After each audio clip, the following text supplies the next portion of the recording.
Hey, Happy New Year, loves, and welcome back. I'm Pauline. For any of you who don't know me or this is your first time coming across my channel, I am an award-winning best lock instructor and the people's virtual loctician and mentor. I help women start and grow a profitable lock business. So if you're coming to learn more about locks, get to understand locks, this is the place to be, okay?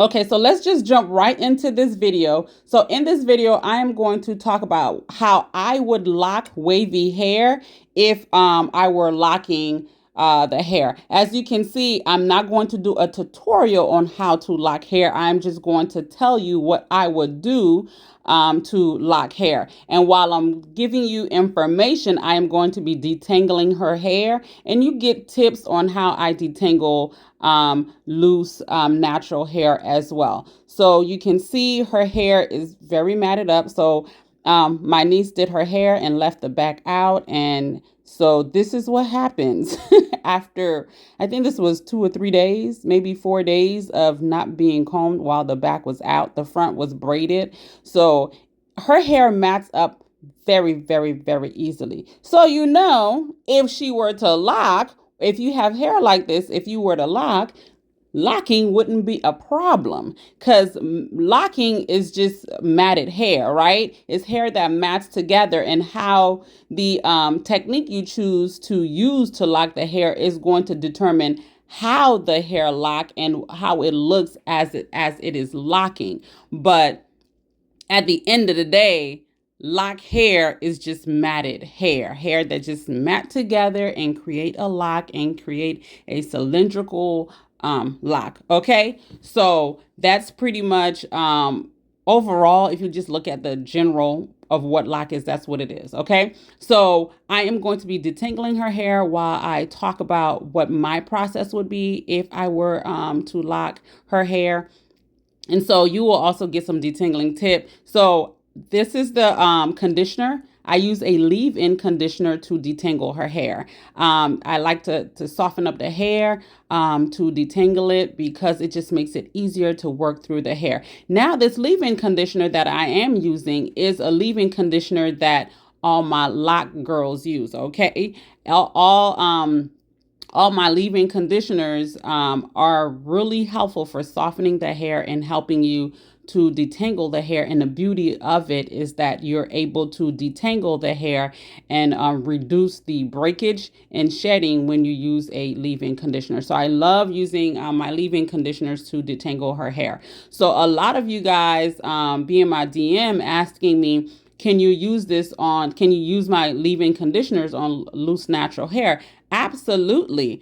Guys, keep in mind, locked hair is still hair. Although the hair is locked, we still like to keep it soft. We still like to keep it moisturized. So just because a leave-in conditioner is used on locked hair, you can also, doesn't mean that you can't use it on loose natural hair.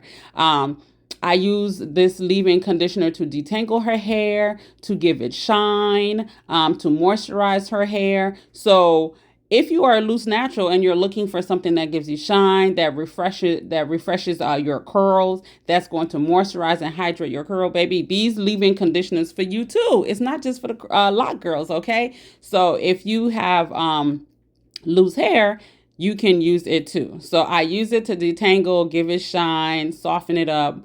The one of the things why, when you think about products for hair in general, right? The only difference with our products that I recommend for locks are products that are lightweight, and they're just lighter than your typical heavy leave-in conditioner. And it's because we're not trying to have buildup on our locks. We're not trying to have residue left on our locks. So that's why we go with a lighter leave-in conditioner. So when you're using a lighter leave-in conditioner, depending on your curls, will determine how thick you want to go with your conditioner. And if you guys need more information about that, I can do another video about that, because I don't want to get too off topic in this video. As you can see, I'm using the leave-in conditioner to detangle her hair, and there's minimal breakage on the brush. And this brush, y'all, TikTok made me buy it, okay? So y'all know how y'all see all these advertisements on TikTok. I saw that and I was like, yeah, I didn't have combs or brushes or anything in my house until the little girl came, okay? Because I got locks. I don't comb and brush my hair. So I'm trying to find different things to use that will be beneficial for her loose hair. So this brush, I like it. I think the thing I like about it the most is that it doesn't have the little balls at the end of the sticky parts, so I don't have to worry about the wear and tear after using the brush and the balls causing friction. So that's helpful. But this tool seems, this little brush, it's doing its job, okay? So I can't complain. It was expensive though. It was like almost 20 bucks. I think it's about 18 bucks for this brush. But you know, I wanted to try it out just to make my life easier, because y'all see she got a lot of hair. So I'm just trying to make my life easier, and the brush seems to be working. So can some other brush do the same, get the job done? Yeah. Okay. All right. Moving on. Let's move on. So y'all got the information about so when you detangle the hair, before I move on to the lock part, when you detangle, always start from the tip of the hair and work your way up to the scalp. Okay. So you want to detangle from the tip to the scalp. And surprisingly, that's how your hair locks when you're trying to lock. If you're outside of Instaloc or crocheting, when your hair is trying to lock, it locks from the tip and it works its way up to the scalp. So I like making these little analogies so y'all can see how, whether you're curly, loose, or locked, you know, there are some things that remain the same, okay? All right, so moving on. Y'all can keep watching as I detangle so you can get tips for yourself. I work in sections. I break it up. Yeah, so y'all can see. Y'all can see it's a mad mess, okay? So you need patience when you're detangling hair. Loose natural hair. And the longer it is, the more work it is. Child, yeah, okay.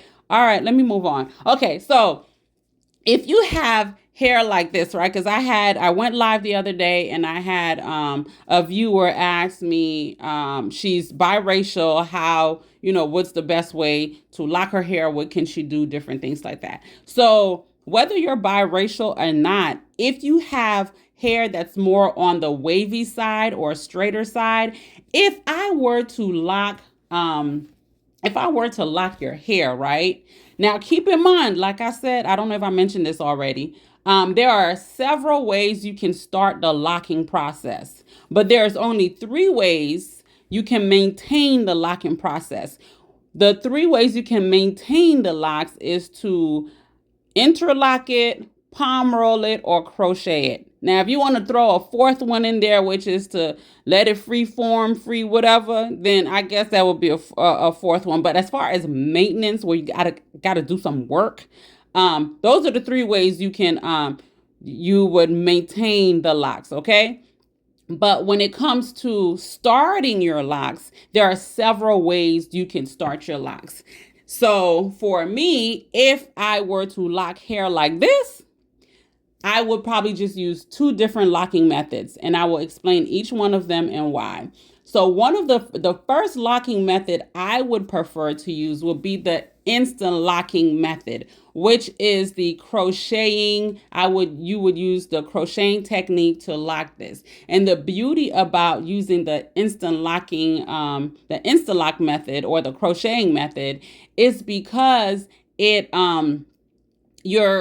you're literally matting up the hair so it locks as soon as you're done. Like as you're doing the technique, it is locking. So it locks same day, as soon as you're done, it's locked, right? So that's why it's called Instaloc. It locks instantly. So the way you would start this process is to back comb and start crochet. The way I would back comb to create that body that I need and start crocheting. Now, keep in mind, if you're using the crocheting method, you are going to lose some length.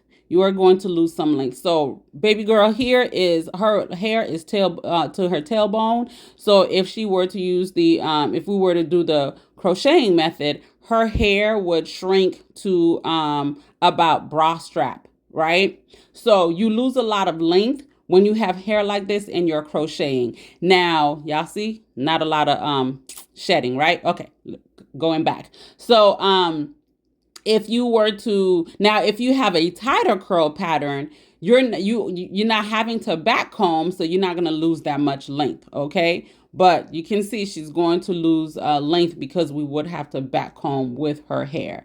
Now, if you were to Instalock, your locks will be more defined because you are literally molding the hair into a solid lock. So the lock will be more defined. It will be more you will have a more cylindrical cylindrical look. It will be neater. It will be less frizzy because the crochet needle is literally pulling the hair, every strands inside of the lock, making it compact. So it will be less frizzy. So because it will be less frizzy, it will be neater. The hair will be more compact. So it will be a little more stiff, especially in the beginning. It's going to be stiff in the beginning because all of that stuff you're doing. And you can shampoo right away with this option, okay? So I think I've covered everything that you what would happen if you were to Instalock, okay? Now, if my other option, if someone did not want to Instalock, I would two-strand twist. Now y'all looking like two-strand twist this hair. Yes, I would two-strand twist this hair. Now, if you were to two-strand twist this hair as it's locking, y'all see those butterfly locks, those looking locks? That's what the lock will look like once it matures. So all the faux locks I'll be seeing people doing a butterfly, this, that, that's pretty much what it would look like. If you were to two-strand twist it. Now, if you were to two-strand twist this, as it's locking, it's going to become more bumpy. It's going to give you that bumpy look, and it's not going to be as I don't know why I be messing up with this word, cylindrical in look. It won't look like that. It's still going to be round, but like a bumpy round. Okay, so think about the bumpy roads out there, potholes and everything else. That's what that lock would look like, right? It won't be as defined. It will be more frizzy because you don't have anything pulling the locks in, so it is going to be frizzier. And if you're going to start with the two-strand twist, it's going to be more prone to bunching. So you're going to have lot of bunching, and it won't be compact in the beginning. In the beginning, it's just going to be some loose curls, baby. So you're not going to have, it's not going to be compact in the beginning, but it is going to be very soft. But once the hair matures, it is going to compact. And if you were to if you were to have tailbone hair, you will still maintain most of your length. But whatever option you go, however route you decide to take, either way, the locks are still going to be beautiful. It just depends on your preference. If you want something neater, more confined, and then go with the Instalock, the crocheting method. But if you want something more just, whatever, just not as defined, you don't care, you want that, those butterfly locks that people are doing and all this other stuff, then the two-strand twist option would be best for you. Now, the two-strand twist option, if you're going to be picky and how everything look, then don't go with this option, because baby, it's going to throw in a lot of curves and curveballs and different things like that, and you got to just go with the flow, okay? So I hope this was helpful. Anything you saw on a video from like the rubber bands, those are on my Amazon link, so check it out. The leave-in conditioner, I'm going to put the link in the description, but it's on my website. And that little brush, just go on TikTok, child. TikTok advertise that thing so much. Just go on TikTok. I'm sure that thing will pop up as you're trying to figure out, do I want that brush? It's by whatever y'all saw that name was, but either way, if y'all have any questions, let me know. If you guys want to see more videos with how I style little girls' hair, if you need help with styling your little girl's hair, other options on what to do, yada yada, just drop it in the comment and y'all know I'll do those videos. So let me know if you have any questions, comments, subscribe, do all that YouTube stuff, okay? Love y'all.